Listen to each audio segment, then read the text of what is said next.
Thank you for listening to The Luminous Mind. Remember to subscribe to our free podcast so you won't miss any of our illuminating content. Here is episode 228. We are so blessed to live in this free country where we have an opportunity to stand up for the things that we value and that we know are important to us and to our children.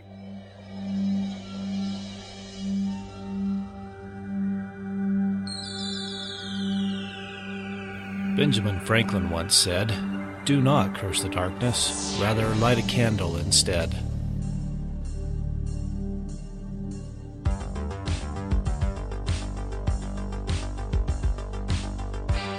If you're ready to set your mind on fire, then prepare yourself for the Luminous Mind with your host, Rebecca Bowman.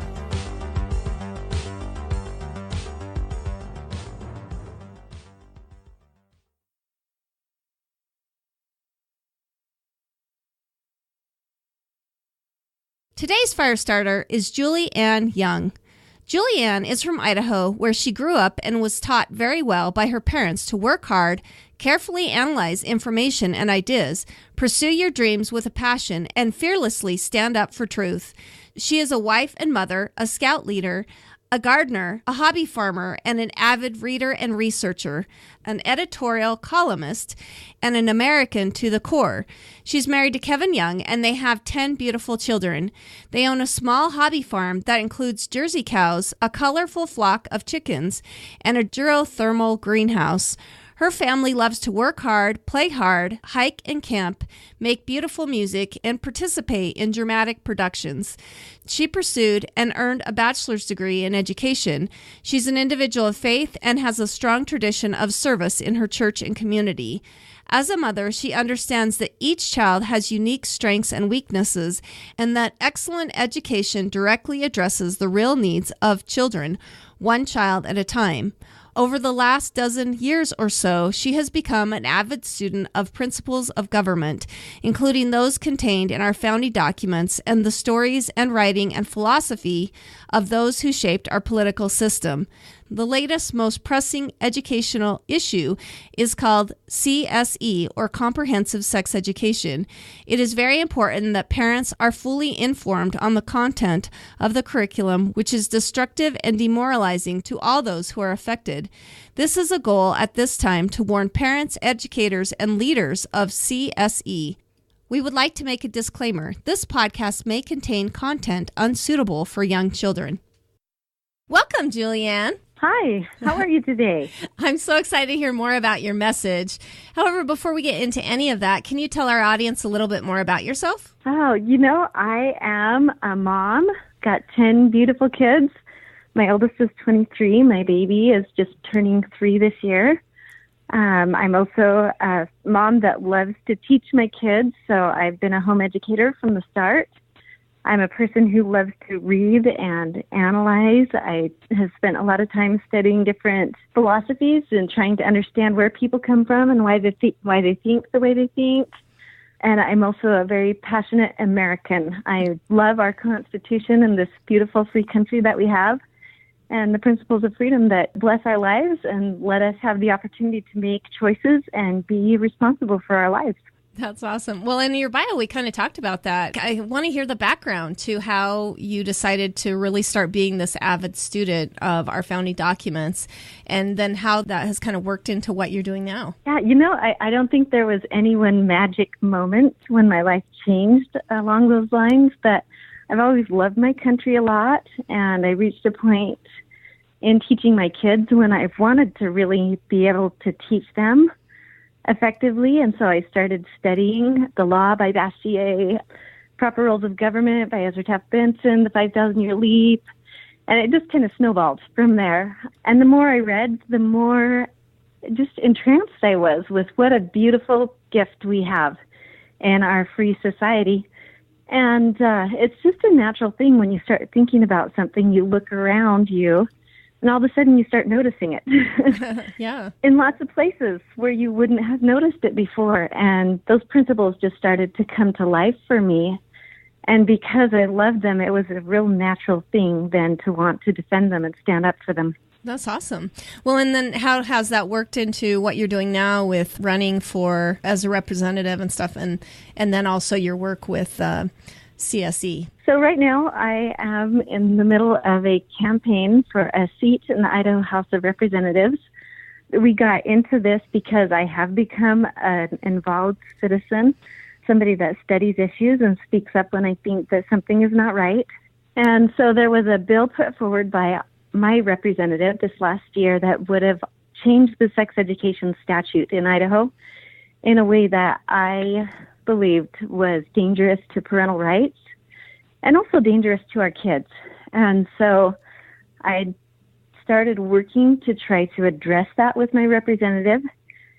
And after, pursuing just about every option that we could see to make a difference just through a citizen perspective, we reached the conclusion that she just sees this differently than we do, and we weren't going to change her mind. So we felt like the best thing to do was to give the people in the area an option on the ballot so they could make a choice. And we actually looked really hard for someone else to do that at first, but didn't find quite the right person that had just the perfect life situation and the right skills to do that effectively. And so the last night before the filing deadline, I was up in the night and just talking to my husband at 4:00 in the morning. And pretty soon he turned to me and said, "You know what? We can do this. This is important and we can make this work." That's pretty awesome. Yeah, that's, what we're about, right? That we step up to the plate when we see something that we don't agree with or ways that, we want to be represented, and we take it, right? Yeah. Yeah, that is what it is all about, to live in a self-governing country. That's awesome. Absolutely. That's great. And so what do you feel like, as you've began doing all this, how do you feel like your paradigm has changed over time and with experience with being a citizen and how, we can do more as free people of the world? Too often we really do expect someone else to do the work. It's easy. It's really easy. But I have learned that if we're willing to put forth the work and the effort, we can make a difference. With this particular sex education issue, there were two versions of the bill put forward. The first version was House Bill 414, and people spoke out about it, and we objected to it, and there was enough public concern expressed that was pulled, and a new version was drafted, which was not an improvement. And that particular version, my representative introduced that on a Wednesday morning, and the bill was not available for the public to view until Thursday afternoon. Wow. And then that same representative, who happens to be the committee chair of the committee where it was being heard, scheduled her bill for a hearing at 9:00 Friday morning. Wow. Wow. Which means that as citizens, we had less than 24 hours to give our input and make a difference on this issue. And in that one afternoon, we had about 170 signatures on an email that was in that representative's email before she left the office at 5:00. Oh, wow. That was while everybody was at work. And we still were able to make our voices heard, and those 170 people, and many others, I'm sure, contacted all the members of the Education Committee and objected to this bill. And it was interesting, at the hearing on Friday morning, all 12 Republicans on the committee voted against it. And wow. They commented that they had had so much public involvement and concern on this one issue. It was really a lot. Yeah. So we were able to make a difference. That's awesome. Well, and that's what we need to do, is to really study the issues and to be able to, follow those things, right? I mean, a lot of us are just kind of, our heads locked down and we're focused on what we're doing in our lives. But if we don't pay attention, sometimes things end up getting slipped in that we may not, agree with, correct? Yeah, absolutely. And it was pretty intense because we knew we had one afternoon to address it, and there were a lot of us that just dropped everything and spent our afternoon sending emails and making phone calls. But, if that law had gone through, it would have been a process that would have taken months and maybe years to reverse it, if it could have been reversed. And so that time was a good investment. Yeah. It was well spent. We all know that once something gets in, getting it out is nearly impossible. So definitely makes a difference. Yeah. Here I am talking with somebody that's running in my particular state on this issue, but one of the reasons why I wanted to have Julianne on, even though this is a nationwide, a worldwide, international podcast, is that, when I went to one of her classes to learn about this comprehensive sex education that she's been so concerned with, and I really wanted to bring this message to my audience because this isn't just an Idaho problem. This is a worldwide, situation. And that's what I'd love for you to tell us a little bit more about, is what comprehensive sex education is and maybe some of your concerns with that. Sure. So part of what we're seeing is that we have a real divide in America and around the world in terms of worldviews and what people believe about just basic things like who we are as human beings and what life is all about and stuff like that. So we have an increasing percentage of people that believe that, we just kind of showed up here on Earth and we're just a bunch of cells. And so while we're here, the most important thing is that we feel good and that we have the things that make life convenient and easy. And there's not really a sense of personal accountability that's associated with choices because you don't believe that there's a creator or a God or that, there's anything beyond this life to hold you accountable for your choices. From a perspective like that, abortion's okay because once you're dead, you're dead. Yeah. And it doesn't matter all that much. Well, and if we're just a mass of cells, a lot of people just think that a baby's just a mass of cells, until it's crazy. Yeah, and euthanasia is okay because the goal is to be comfortable while you're here, right? Yeah. So as soon as you reach a point where you're less comfortable, then, that's, you may as well not be here anymore. It's kind of the perspective. And it's interesting because if you follow this worldview, these same ideas tend to show up in association with socialism. Less concern about individual liberty and more concern about seeing that people have all of the material comforts provided for them. So there's kind of a domino effect in terms of how this philosophy affects the choices that you make and the kinds of public policy that you prefer. And we see this reflected in the way that sex education is being approached.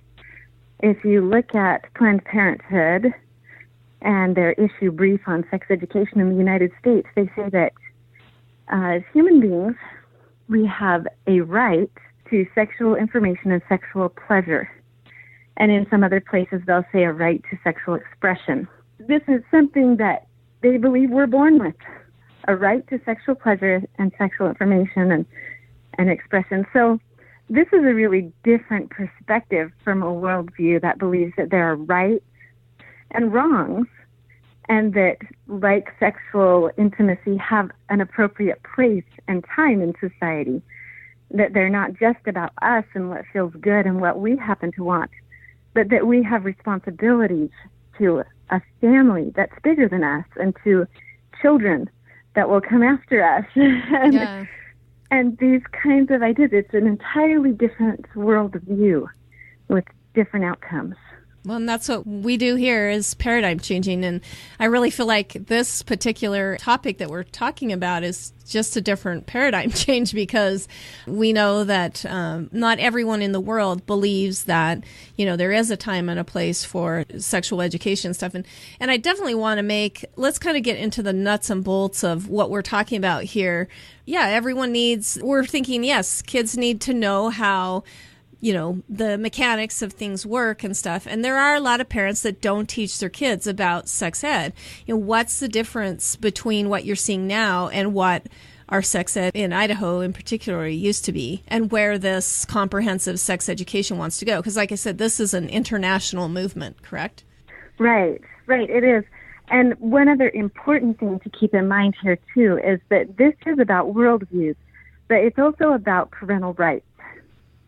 And the question of who has a right to teach their worldview to your child? And do they have to get your permission first? We are definitely not saying that there should be no education. What we're saying is if you come from a perspective where you believe there are things that are right and wrong and that behaviors are associated with personal responsibility, then you're going to want a sex education program that's going to include a focus on personal responsibility, that's going to teach risk avoidance, that's going to give kids the information and the skills that they need to make informed choices that will keep them safe. Because a lot of the behaviors that are being promoted in a pleasure-centered type of sex education actually are very counterproductive to the long-term health and happiness of people. So from more of a moral basis, and by that I don't mean like one particular religious faith, I just mean the basic idea that there are right and wrong things. You want a kind of sex education that's going to connect actions with consequences. So instead of saying, we're going to teach you how to do whatever you want, and we're going to give you for free all of the tools that you need to do it without any consequences or any responsibility, and you can expect to get that on the public dollar without having to talk to your parents, that's a very different approach to sex education, an approach that really undermines a parent's ability to be involved with their child and also to teach their values to their children. If they're getting contradicting values at school than what they're getting at home, their teacher is an authority figure and the parent is an authority figure, and that's very confusing and hard on children and can be devastating to families. Yeah, exactly. And what was some of the language in particularly here that you saw trying to change that it was taking away parental rights? Yeah, a good question. So the change was an interesting one. The proponents of the bill claimed that our existing bill was too vague and that it was too spread out. It was in 4 different sections in state statutes. They were right in a row, but they were segmented. And so they said, we're just going to clarify and consolidate. And the purpose statement of the bill was to remove antiquated language from the bill. So the language that they were removing is the kind of language that I'm talking about that would be associated with a worldview where you think that people are responsible for their choices. Teaching sex education in the context of the miracle of life, and teaching about the power of the sex drive and the need for self-discipline. Teaching it in the context of you have a responsibility to your family now and to the family that you'll have someday. All of that is language that's based in seeing ourselves as part of a larger society and not just someone who has a right to do whatever they want. So all of that language was identified as antiquated language, and that entire section of Idaho Code was being removed. But there was also another very significant change that was concerning to us, and that is the parental rights issue. In existing code, it says that the primary responsibility for sex education rests upon the home and the church, and that the schools can only complement and supplement the values taught in the home. So some people have said, well, that's impossible. Different homes teach different things, and the schools can never complement and supplement what every individual family does. But I don't see it that way at all. What they're doing there is putting a limit on the authority of the public education or of the government, because that's what we're talking about here. They're putting a limit on the power of government and saying, basically, you can't teach kids things that go against or detract from the standards established in their home. Well, that's powerful language. Yeah. Well, and the thing that I found really compelling about your presentation is you talked about the difference between opt-in and opt-out.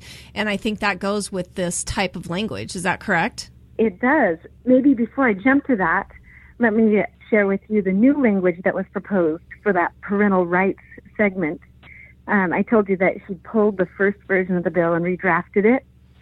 When she redrafted it, the second version of the bill introduced new language that said that the state of Idaho recognizes the importance of families in all aspects of their children's education, and that they wanted a strong school-home connection to facilitate or support the teaching of sex education curriculum that respects community values. So you can see there, now it's the job of the family to support the schools in teaching community values. Yeah. Instead of the responsibility of the schools to not violate the values taught in the home. Very different, they completely, they reversed the role, the legal authority in terms of who gets to set the limits on what's taught regarding sex education. So that was very concerning to us. And as we saw these changes that were being made, one of the things that we said right off is, okay, if they're going to take the language out of the state code that's requiring them to teach more of a personal responsibility, there are rights and wrongs, accountability for your actions kind of sex education, then at least we want parents to be notified and to have the right to make a personal decision about whether their child participates or not. Right now, under state code, we have what's called an opt-out policy. That means that if a parent is aware, they happen to be aware that something is going to be taught at school, and they have concerns about it, they have a right to go to the school district office, and the school district has to give them a form that they can fill out to opt their child out of that sex education class. But the catch is that the parent has to happen to know, and they have to take the initiative to go to the office. Yeah. How many of us know every day what their child's going to be taught at school that day, Yeah. We just don't. That's the thing that I thought was interesting. I mean, I remember being a kid and whatever movie or whatever was being shown, everyone took a paper home. So your parents knew, and they had to sign it so you could, watch the movie or whatever. So definitely different. Yeah. Yeah. So we said, okay, if we're going to change the law, while we're changing it, at least we want you to give us an opt-in. And our representative would not look at that. She just kept talking about how, I better explain first. An opt-in means that the school has to notify you before they teach certain topics and have a signed note saying that your child has permission to participate, which to me makes a great deal of sense. Like you're saying, when we were kids, we got notes for lots of things. And parental permission, we have to get parental permission for field trips and Tylenol and lots of other things. So certainly the topic of sex education, family life and sex education is important enough that parents have a right to be informed and to give their consent or not about this issue. So we've talked about parental rights and how, the language was changing to try to strip parental rights away. I'd love to also kind of move into now what this comprehensive sex education looks like that, we should be so concerned about, especially not having any parental rights after the language has been stripped away. Are there different points about this message that you can tell us about? Yeah. So the foundational premise of comprehensive sex education is, as we were saying earlier, the idea that children are sexual beings from birth, that life is just about feeling good. So we have a right to sexual pleasure, sexual information, and sexual expression. And that means that we have a right to explore sexually anything we want. And there shouldn't be any feelings of guilt or anything like that associated with it. People should just be free with no right and no wrong to do whatever they would like. So this shows up in comprehensive sex ed in a lot of different ways, but part of it is very, very graphic instruction to children on different sexual acts. And a lot of these programs are taught K-12, and generally they start out with the kindergartners in more subtle ways, just talking about, king and king, or Michael's New Dress, stories, introducing ideas that some parts of our body feel good when we touch them. Some of the standards call for introducing masturbation to kids at, from 0 to 4. Wow. And really promoting the idea of exploring sexually from a young age. Well, like you said, 0 to 4. That's baby. Yeah. Yeah. That's the thing that I just found so shocking, for sure. Uh-huh. Yeah, because there is no right and wrong, so if it feels good, do it. And as they get older, it just becomes more and more graphic. Some of the 4th grade books and examples that I've seen have line drawings of people in sexual positions. They're just very, very explicit and very graphic. It's the kind of stuff that if a stranger on a park bench showed it to your child, you would probably report it to the police. Yeah, yeah. Because you would assume that he was a pedophile or, whoever it was. And then the other thing that's happening in combination with this is there's a big push toward experiential learning right now. And so there's a lot of role-playing that happens. So some of these curriculums will set out, the curricula will set out this situation where the kids are supposed to pretend that the last several times they had sex, it was unprotected. And so they're supposed to get up in front of the class and have a conversation with this other student about how they're going to make a plan to be sure that they're having safe sex this time. Who's going to bring the condom? What's that all going to look like? Wow, yeah. Kind of stuff. And so, when you start taking it not only from a visual input where they're seeing things, but now they're acting things out together with classmates in ways that really normalize sexual activity for kids, that takes it to a whole new level. Yeah. Before we go on, please listen to this message. If you enjoy this content, you can help us with as little or as much as you'd like over at patreon.com/The Luminous Mind. These funds help us to continue to produce illuminating content with needed equipment and resources to spread the message of changing the educational paradigm. We appreciate all the ways our listeners help us continue this effort through patreon.com/The Luminous Mind by expanding exclusive content, giving away gifts, and giving patrons first seen products on patreon.com/The Luminous Mind.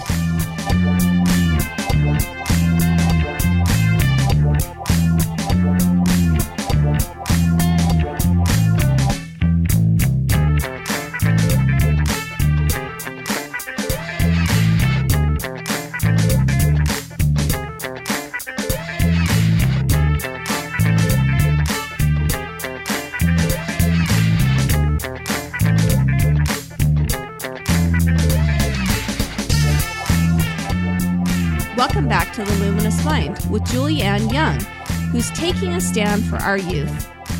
She showed us a great movie on what this comprehensive sex education is about, and I definitely will attach it so that you can watch it. But it was like she said, the text and the pictures are very graphic. And one of the things I kind of want to talk about is, a lot of parents don't teach their children about sex. This goes way beyond just regular sex ed, correct? Absolutely. Absolutely. It does go way beyond it. And we've had some sex education in Idaho for a long time. We have a sex education statute that was there, but it did require them to teach that within a context of personal responsibility and being accountable for your choices, where this other is an entirely different spin on it. Yeah. And one that really puts children at risk. And the American Family Policy Alliance came and gave testimony along those lines, talking about the risk that this new statute posed to children because there are no safeguards, there are no limits in the newly proposed statute in terms of what can be taught. And so you're dealing with material that has the ability to become addictive, that has the ability to actually change the way people's brains function. When you look at addictions to pornography and to masturbation and other things, it literally changes the way that people's brains work and their ability to have relationships with real people. Well, So, and it sets them up to be victimized, in my opinion, because, like you're saying, it becomes very normalized. And that's what, I just got done with a Boy Scout training, and the Boy Scouts are really just cautious about everybody knowing, what a potential pedophile might, or a person who wants to victimize children would look like. And one of them is that they show them pornographic material. They act things out, like you said, beforehand, and then it gets it very normalized. And so the children, or the child, or the victim, he becomes a victim then, because he's just it's so ingrained that this is okay, that it makes him an easy victim, correct? I'd love to hear about the normalization of that. Yeah, that is a pattern that we see in society with people that are looking for sexual abuse victims. An interesting thing, there was a little slide in a presentation that I got from a group of moms in Texas, and they pointed out that according to the FBI, child molesters use pornography to groom children into a sexual relationship in the following ways. They demonstrate sex acts to children. They lower the sexual inhibitions of children. They desensitize children to sex, and they sexually arouse children. And then they went on to draw the parallel that Planned Parenthood, which is something we haven't talked about quite yet. Planned Parenthood is actually right in the thick of CSE. They produce a significant amount of CSE curricula, and they are closely tied with national organizations that are giving funding to promote it. And they're actually coming into classrooms to teach it. And then, some of the homework assignments, the kids are drawing maps showing how they're going to get to the closest Planned Parenthood clinic without a car, so that they can get there without parental consent. Wow.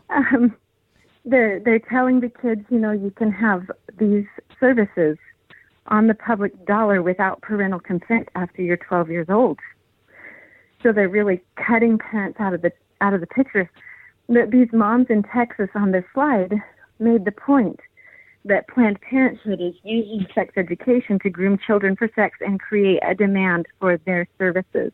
Wow. Which include abortion, which include all the contraceptives and the counseling, as well as now they're providing transgender surgeries and hormones and that kind of stuff. So they have a financial interest in seeing children get involved sexually. And so there's really a huge problem with the conflict of interest there, too. Yeah, I'd say that's like... I'm trying to think of anything. If you were to allow a company to come in and basically, stock everything for the child in whatever product, there would be parents that are just totally outraged, that their child's being used to sell to at school, right? And Planned Parenthood is doing that for us in the sex industry for sure. Yeah, absolutely. Awesome. Well, and one of the things that I would love to hear, another thing that I found shocking with your presentation is that some of the language, like the layperson might look at it and go, well, that's not so bad. That's kind of appropriate for, sex ed and stuff.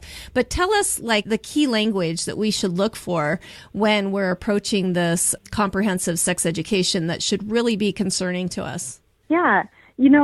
There's a thing called doublespeak, right, where one person says a word and someone else assumes that they know what it means, but the two people see it very differently. And there are some great examples of that with comprehensive sex ed. One word that gets used as doublespeak in a lot of these curriculums is the idea of abstinence.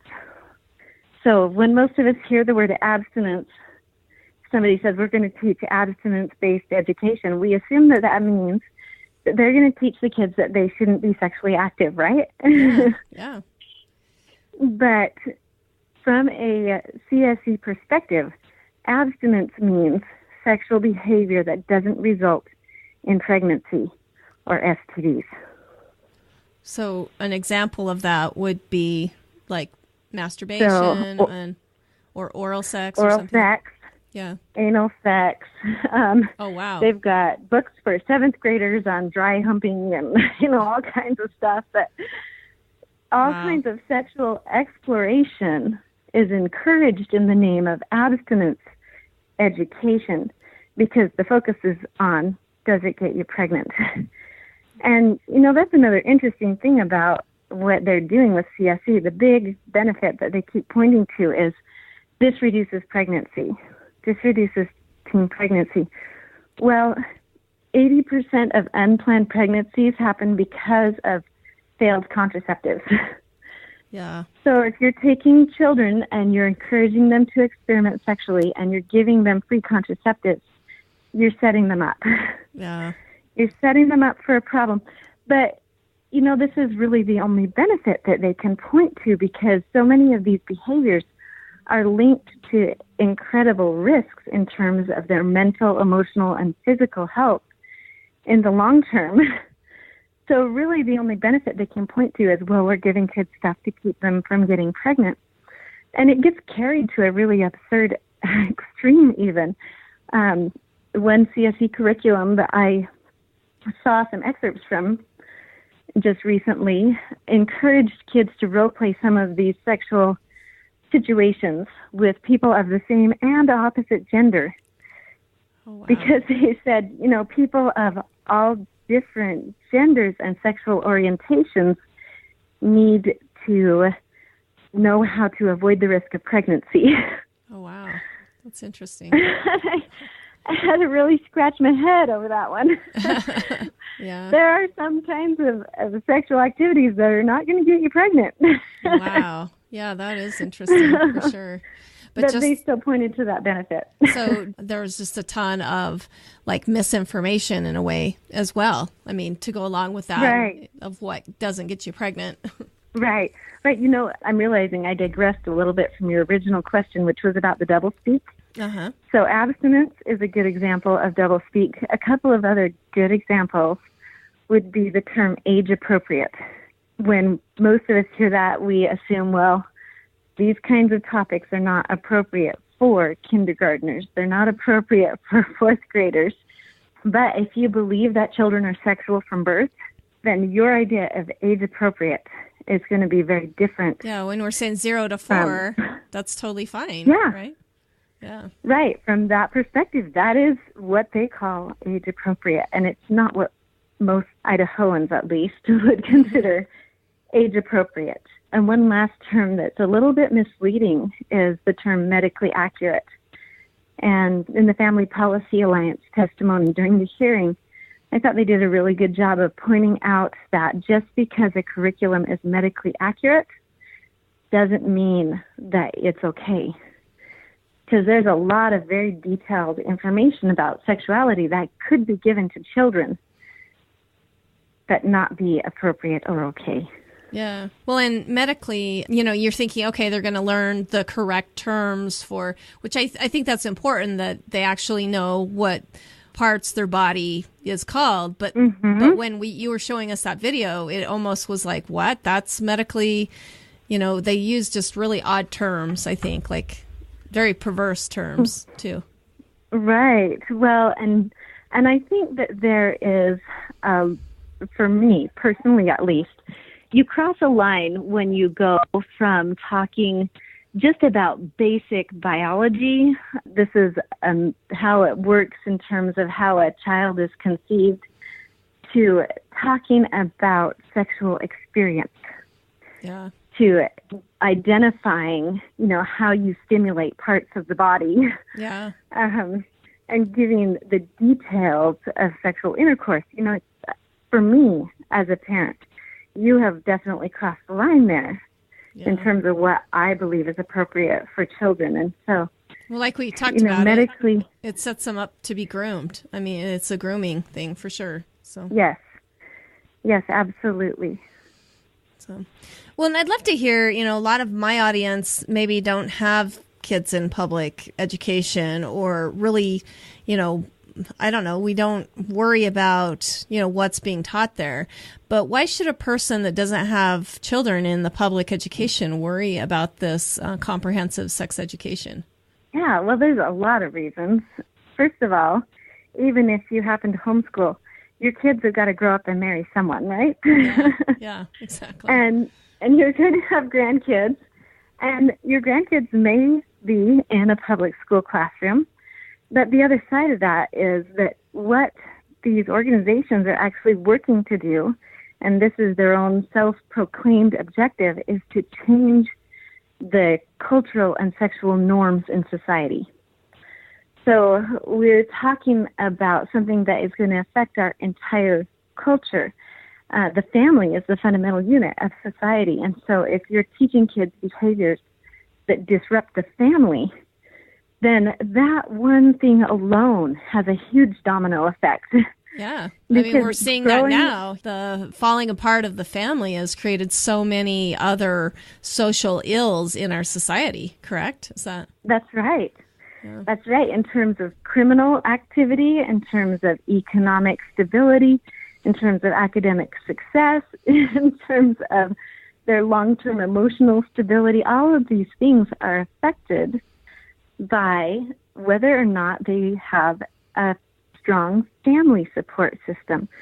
So that one issue by itself is something that every responsible citizen, parent, adult should be concerned about, besides the fact that what's happening really is the victimization of children, which is something we want to stand up for. But the other thing that is maybe more subtle legally for home education in particular is that as long as the state statute acknowledges the primary authority of parents, it keeps the government out of your home. Yeah, for sure.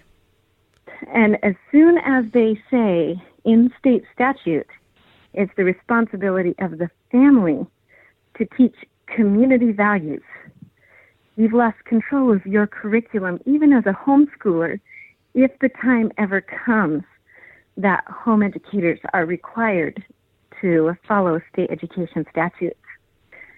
And so at that point in time, maybe you have a different idea about what's appropriate to teach your child about sexuality, but somebody else has the authority to come in and say, that doesn't align with what we've decided the community values are.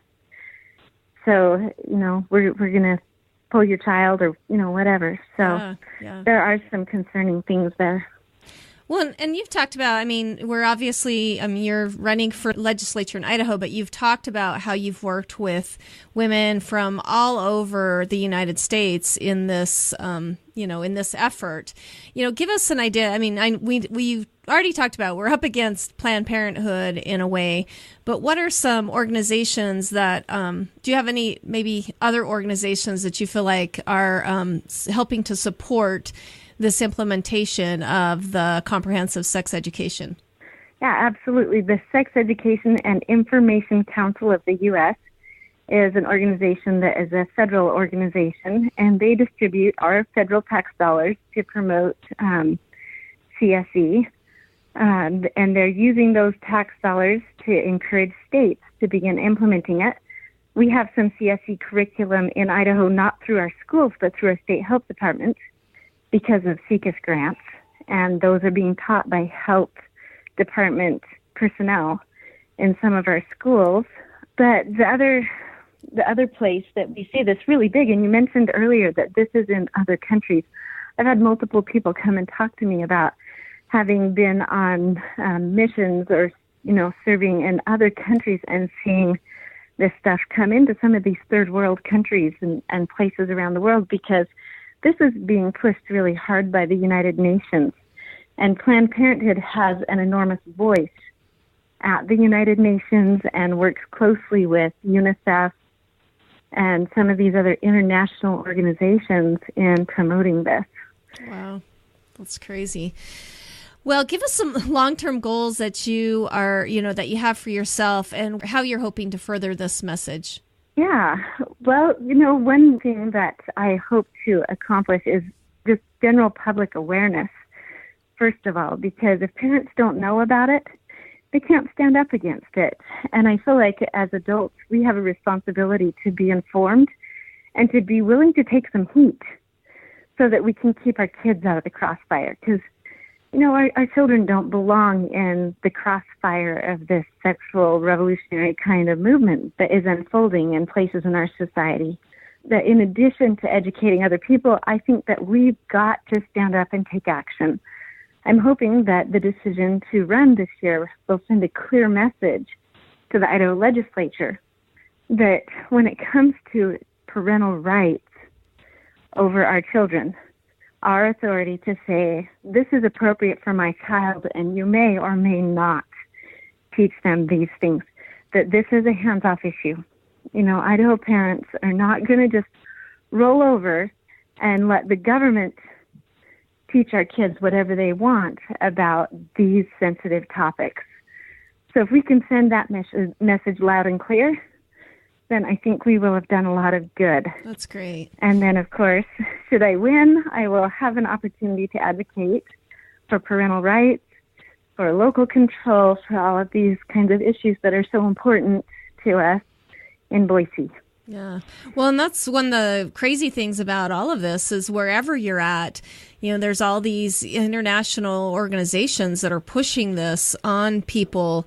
There's no sovereignty for your area and what you believe. This is a nationwide and international problem because of these organizations that we're competing against that are powerful and, you know, are well funded and all of those things. So I'd love to know, you know, if somebody's interested in knowing more about this comprehensive sex education, is there a link that they can go to become better aware of this? Yeah.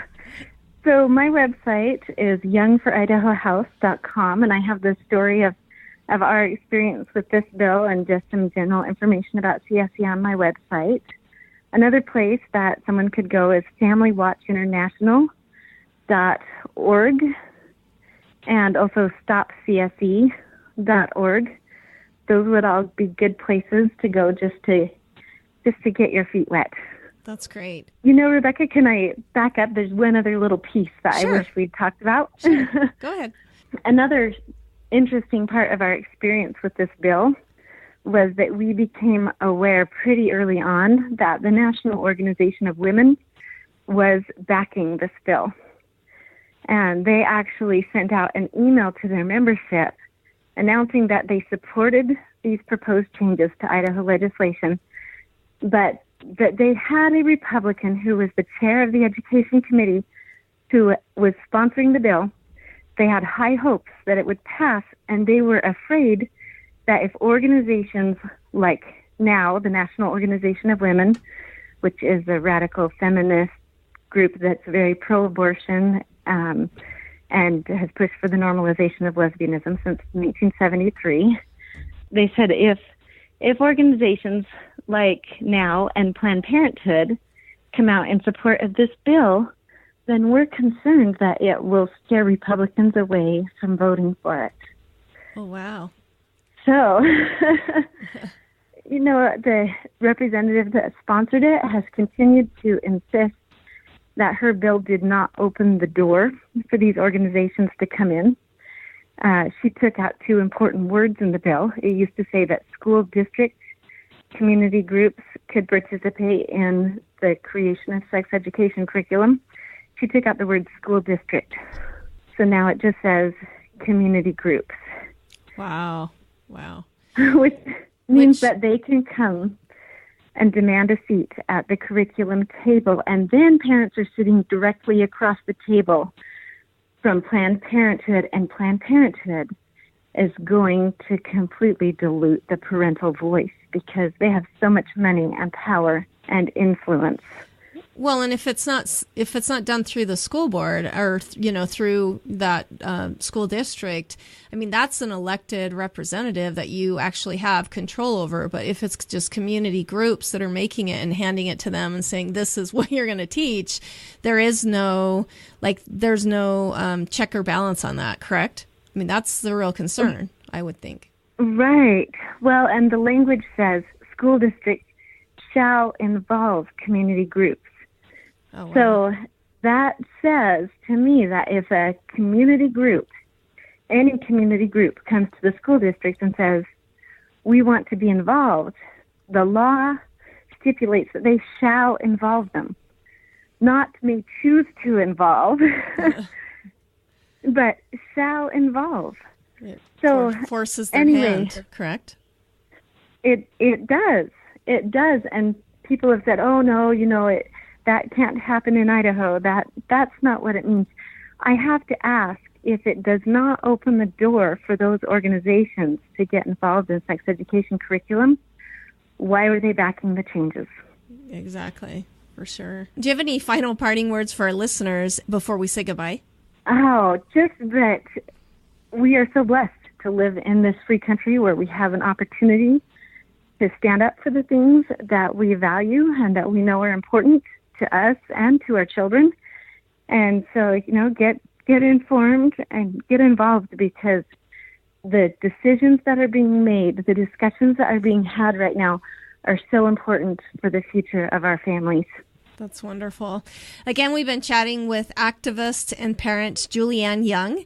Her website, if you'd like to find out more about her, is youngforidahohouse.com. And she also has some links on that so that you can learn more about this comprehensive sex education, because like she said, she's definitely into educating us on this. But I'm going to be sure to link all the information that we've discussed today on our website as well. But thank you so much, Julianne, for coming on and for helping to light our minds on fire on this really important topic of sex education and how we can be involved as parents. I appreciate it. Yeah, no problem. Thank you, Rebecca. Thank you for listening to The Luminous Mind. To learn more about Julianne Young, go to the show notes at theluminousmind.net. Be sure to become a subscriber to our free email list and help us continue production of illuminating content by sponsoring us at patreon.com/theluminousmind. To get exclusive content, subscribe on YouTube, like us on Facebook, follow us on Twitter, Google+, Pinterest, and now Instagram. To help us grow, consider these easy ways. Tell your friends about us, leave us a review, share our content. Tell us how we can help you so together we can continue to light minds on fire and change the paradigm of education.